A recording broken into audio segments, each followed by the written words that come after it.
Velkommen ombord på denne Airbus 320. Tak fordi du har valgt at flyve med Thomas Cook Airlines. Læg venligst mærke til vores sikkerhedsprocedurer, da de kan være anderledes end hos andre flyselskaber. Alt bagage skal nu anbringes forsvarligt med den tungeste bagage bagerst i de aflukkede rum over dig, da de ellers kan falde ud og beskadige andre passagerer. Eller under stolen foran dig. Bemærk, at alle nødudgange skal have fri passage. Husk, at sikkerhedsbæltet altid skal være fastspændt, når skiltet med sikkerhedsbæltet er tændt. Vi anbefaler, at du beholder bæltet fastspændt, også når skiltet er slukket, i tilfælde af, at vi oplever uventet turbulens. Sikkerhedsbæltet spændes, justeres og åbnes sådan her. Hvis du skal sove, så spænd venligst bæltet over dit tæppe. Vi har uddelt børnebælter til dem, der rejser med børn under 2 år. Der er 8 nødudgange, som er tydeligt markeret. Lys langs gulvet viser vej til nødudgangen. Bemærk venligst, at den nærmeste nødudgang kan være bagved dig. Brug venligst et øjeblik på at finde den nødudgang, der er tættest på dig. Nødudgangen åbnes ved at føre håndtaget i pilens retning. Når døren åbnes, blæses rutsjebanen automatisk op. Hvis ikke, træk i det røde håndtag. Hvis du sidder tæt på en nødudgang over vingen, bedes du blive siddende, når du hiver i håndtaget. Tag fat i det nederste håndtag og løft døren ud af flyveren. For en hurtig evakuering, efterlad al bagage ombord og tag højhælede sko af. Fold armene og hop ud på rutsjebanen.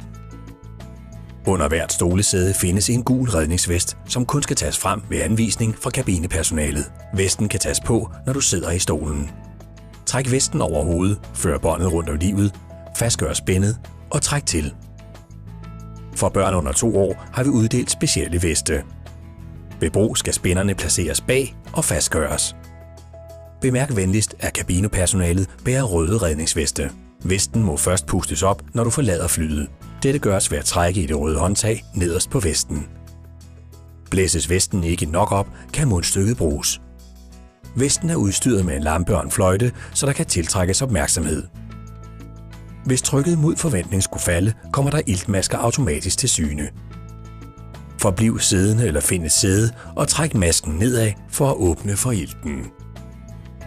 Placer masken over næse og mund og juster hvis nødvendigt. Tag først din egen maske på, inden du hjælper andre. I tilfælde af en nødlanding indtages denne sikkerhedsstilling. Sørg for, at dit sikkerhedsbælte er ordentligt fastspændt. Placer begge ben på gulvet med adskilte knæ. Læn dig frem. Vi er næsten klar til start. Kontroller venligst, at sikkerhedsbæltet er fastspændt. Armlæn er slået ned, stolrykker i lodret position og at bordet er slået op. Rullegardiner skal være åbne ved start og landing. Vi anbefaler, at du læser sikkerhedsbrochuren, som findes i stolelommen. Den indeholder vigtig information om brugen af nødudgange. Husk, at al elektronik, såsom mobiltelefoner, bærbare, tablets og spil, skal være slukket ved start og landing, når symbolet med sikkerhedsbæltet er tændt. Hvis der er mulighed for flyfunktion, slå venligst denne til, inden du slukker for udstyret. Elektronisk udstyr, såsom mobiler, der indeholder radiosender eller modtagere, skal være slukket under hele flyvningen.